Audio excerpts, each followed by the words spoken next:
తెలంగాణ ఆవిర్భావ దినోత్సవాన్ని ప్రతి సంవత్సరం జూన్ 2న అత్యంత వైభవంగా జరుపుకుంటారు.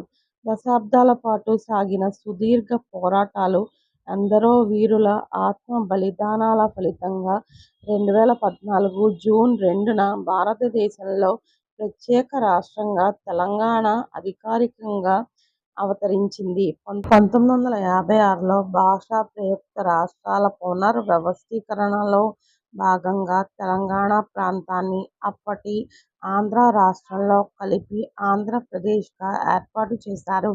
అయితే ఆ సమయంలో జరిగిన పెద్ద మనుషుల ఒప్పందాలు, హామీలు సరిగ్గా అమలు కాకపోవడం వల్ల వివక్ష, నీళ్లు, నిధులు, నియామకాలలో అన్యాయం జరుగుతుందనే భావన తెలంగాణ ప్రజల్లో బలంగా నాటుకుంది.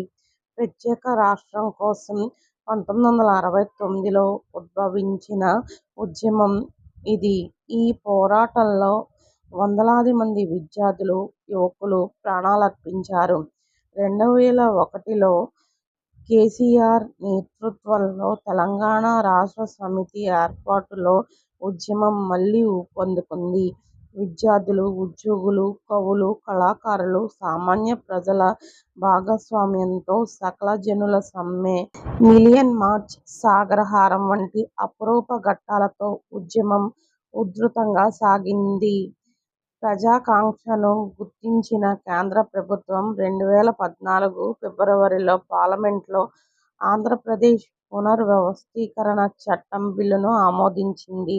దీని ప్రకారం 2014 జూన్ 2న తెలంగాణ భారతదేశపు 29వ రాష్ట్రంగా ఉనికిలోకి వచ్చింది. తెలంగాణ సిద్ధాంతకర్త ప్రొఫెసర్ జయశంకర్ సార్ లాంటి ఎందరో మహానుభావుల స్ఫూర్తిని, స్వరాష్ట్ర సాధన కోసం ప్రాణాలర్పించిన శ్రీకాంతాచారి వంటి ఎంతో మంది అమరవీరుల త్యాగాలను ఈ రోజున ప్రత్యేకంగా స్మరించుకుంటారు.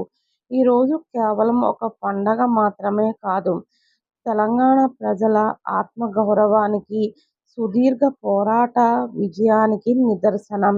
తెలంగాణ విశిష్టత, సంస్కృతి, భాష, బతుకమ్మ, బోనాల వంటి పండుగలు, శివతాండవం వంటి కళా రూపాలను, తెలంగాణ అస్తిత్వాన్ని ఈ సందర్భంగా ఘనంగా చాటుకుంటారు. రాష్ట్ర వ్యాప్తంగా అన్ని జిల్లాలలో ప్రభుత్వ కార్యాలయాలు, పాఠశాలలు, జంక్షన్లలో జాతీయ జెండాను ఎగురవేస్తారు. హైదరాబాద్లోని గన్ పార్క్ వద్ద ఉన్న అమరవీరుల స్తూపం దగ్గర ముఖ్యమంత్రితో పాటు ప్రముఖులు నివాళులర్పిస్తూ ఉంటారు. ప్రధాన మైదానంలో అధికారిక పరేడ్, సాంస్కృతిక కార్యక్రమాలు జరుగుతాయి. వివిధ రంగాలలో సాహిత్యం, కళలు, విజ్ఞానం మొదలైన విశేష ప్రతిభ కనబరిచిన ప్రముఖులను ప్రభుత్వం ఈ రోజున అవార్డులతో సత్కరిస్తారు.